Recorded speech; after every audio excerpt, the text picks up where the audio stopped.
माननीय प्रधानमंत्री नरेंद्र मोदी जी जब कहते हैं सबका साथ, सबका विकास, सबका विश्वास, तो फिर डर किस बात की? डर इस बात का है कि जो व्यक्ति प्रधानमंत्री और कई बार का मुख्यमंत्री रहा हो वो स्वयं को पिछड़ा बताता हो। अभी हाल ही में उनका एक बयान आया है जो ये कह रहे हैं कि देश की आज़ादी में सबसे बड़ा योगदान ईसाई समुदाय का है। अब इनसे मैं ये पूछना चाहता हूँ, किसने कहा ये? प्रधानमंत्री का बयान है ये। आपने ईसाई समुदाय को क्रांतिकारी बता करके एक मनगढ़ंत इतिहास रचने का प्रयास किया है और हमारे तमाम स्वदेशी क्रांतिकारियों को आपने नकार दिया। उनके सारे त्याग तप बलिदान को आपने झूठा साबित कर दिया। जो अंग्रेज कौन थे? सनातनी थे, ये सब ईसाई थे। बिल्कुल। और इनके साथ जो मिशनरी आए थे वो चर्च स्थापित की। अभी जो गौतम खट्टर की गिरफ्तारी हुई है सेंट जावियर पर टिप्पणी को लेकर के, क्या गलत बोला है? भाई आप जो काम कर रहे थे, आपने यहाँ छल बल दंभ प्रलोभन हर तरह से आपने धर्मांतरण का काम किया। क्या नॉर्थ ईस्ट में धर्मांतरण का कार्यक्रम नहीं चल रहा है? जगह जगह पर हालेलुया का कार्यक्रम चल रहा है। इनकी नाक के नीचे आप धर्मांतरण को रोकने के लिए कोई कानून नहीं ला पा रहे हैं सख्ती से, अपनी संस्कृति सभ्यता को बचा नहीं पा रहे हैं और तुष्टीकरण कर रहे हैं उन लोगों का जो इस देश की संस्कृति सभ्यता से कोई सरोकारे नहीं है। क्रिश्चियन कम्युनिटी ने हमको बचाया है, कल को कह देंगे मुगलों का भी आजादी में बहुत बड़ा योगदान था।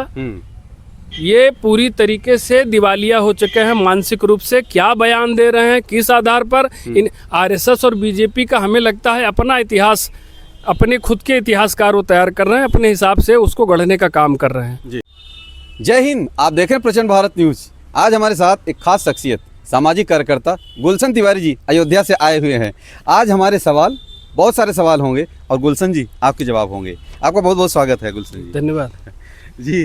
सबसे पहला सवाल गुलशन जी, जो रोहित वेमुला एक्ट है क्या है ये? अभी तो एक्ट बना नहीं। कर्नाटक सरकार जो कांग्रेस सरकार है उसके कैबिनेट ने इसका अप्रूवल दिया है, इसके ड्राफ्ट का अप्रूवल दिया है।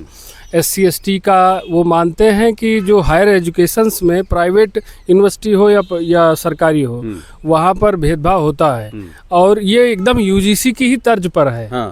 और इसमें ये भी चर्चा चल रही है कि OBC या माइनॉरिटी को कैसे शामिल किया जाए। तो ये सारी टीम एक तरफ आरक्षित बनाम अनारक्षित, भारत दो टुकड़े में बढ़ चुका है। इसमें सामान्य वर्ग को कैसे बताया जाए कि स्थायी तौर पर हमारा शोषक है और हम सब शोषित हैं। जो अब इनसे मेरा प्रश्न है, यही UGC पर भी हम लोगों ने कहा था कि UGC रेगुलेशन 2012 का जो रेगुलेशन है जो भेदभाव को रोकने के लिए बना है, क्या वो अपने आप में पर्याप्त नहीं है? शायद जातीय दृष्टिकोण नहीं मिल रहा है ना काम करने के लिए। जब तक जातीय दृष्टिकोण नहीं मिलेगा तब तक चुनाव में उसका फायदा नहीं मिलेगा। और चुनाव तो यहाँ जातीय समीकरण पर लड़े जाएंगे, वास्तविक मुद्दों पर थोड़ी लड़े जाएंगे। इसलिए नेताओं की हरामखोरी है जो समाज को विभाजित करने का कोई कसर नहीं छोड़ रहे हैं। तो ये पूरी तरीके से UGC रेगुलेशन 2026 की फोटो कॉपी है। हम लोग इसका विरोध करते हैं और कांग्रेस का तो हमेशा से चरित्र रहा है फूट डालो राज करो। इन्होंने ही इमरजेंसी लगा करके संविधान के साथ जो छेड़छाड़ की है, हमें धर्मनिरपेक्ष बनाया है।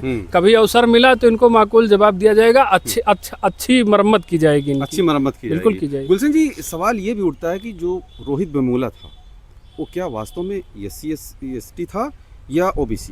देखिए, आप पिता के तरफ से देखेंगे तो वो OBC ही था। गलत उस बेनिफिट के लिए उसने जो है अपने SC सर्टिफिकेट अपना बना करके वो ये सब चीजें कर रहा था। इसी जांच में ये सब स्पष्ट हो चुका है।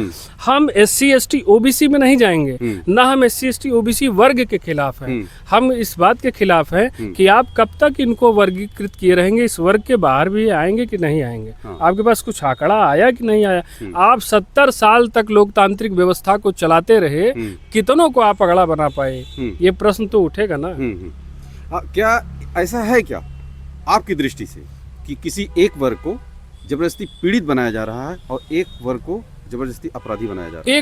एक ही वर्ग ही है भैया। एक ही वर्ग है, सामान्य वर्ग, जिसको हर तरह से आप देखिए, जब सामाजिक सुरक्षा के लिए वो योजनाएं आएंगी तो उसमें आप कहाँ हैं? UGC रेगुलेशन पर भले ही सुप्रीम कोर्ट ने स्टे लगा दिया हो, लेकिन बहुत सारी यूनिवर्सिटीज के वेबसाइट पर आप जाइए तो SC/ST OBC कंप्लेंट बॉक्स बने हैं। वेबसाइट पे आप जाएंगे तो ये स्थिति है इनकी। क्यों, क्या चाहते हैं आप? हम लोग देश छोड़ के भाग जाएं? हमारा नेतृत्व और हमारा योगदान आप देख लीजिए, फिर अपने आप को तौल लीजिए। अगर हमें नेतृत्व विहीन किया गया तो ये देश देश नहीं रहेगा। कितने गुटों में बटेगा इसकी कल्पना नहीं की जा सकती।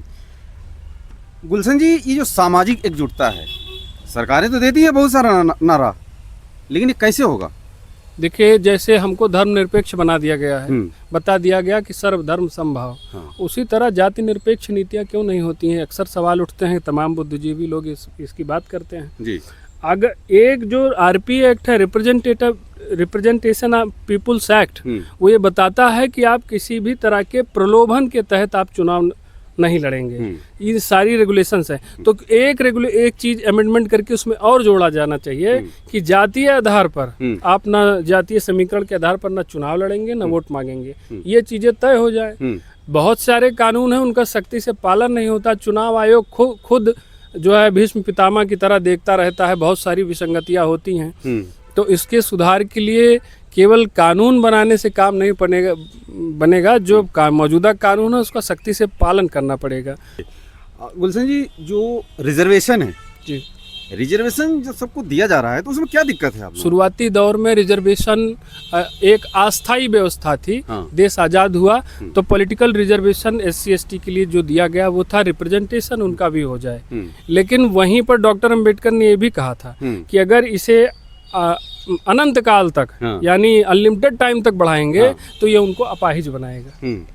तो ये जो है रिजर्वेशन का मिसयूज किया जा रहा है, राजनीतिक हथियार बन चुका है। रिजर्वेशन कोई नीति थोड़ी है। आज आप देखिए, रिजर्वेशन की बार बार बढ़ोतरी हुई है। OBC रिजर्वेशन कई राज्यों में, जो इंदिरा शाह केस रहा 1992 का, उसमें सुप्रीम कोर्ट ने कैपिंग तय कर दी है कि 50% से ज़्यादा आप आरक्षण का उल्लंघन, मतलब यही कैपिंग है, इससे ज्यादा आप नहीं दे सकते हैं, इससे लिमिट नहीं क्रॉस कर सकते। कई राज्यों में 80%, 70%, 100% तक। एक तो कि किसी विभाग की भर्ती थी मध्य प्रदेश में, कृषि विभाग की, वहां पर 100% तक आपने आरक्षण कर दिया। कैसे कर रहे हैं, कोई आंकड़े हैं आपके पास?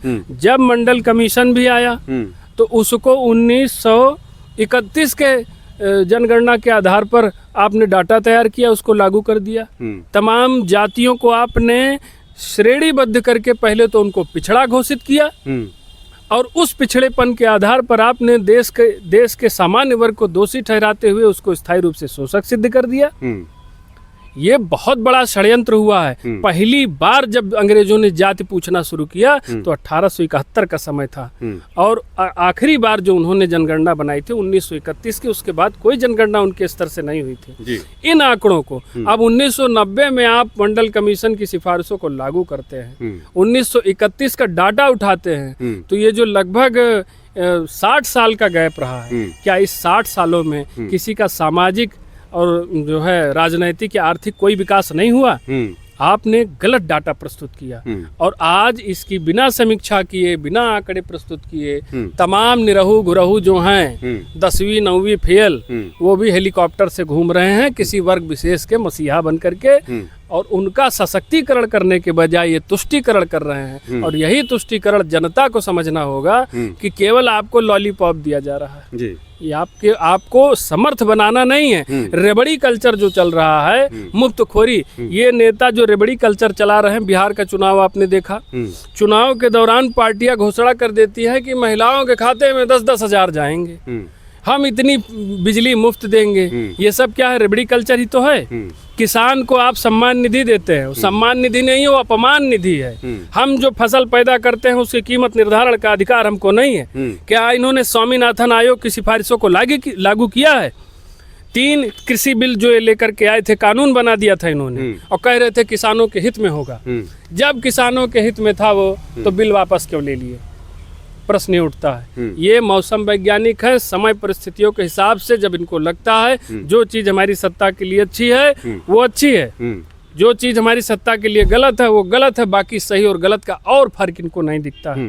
यही चल रहा है समाज में। ये आप सब भी कमेंट करके अपनी राय जरूर दीजिएगा और चैनल पर अगर नए हैं तो सब्सक्राइब जरूर करिएगा। जय हिंद।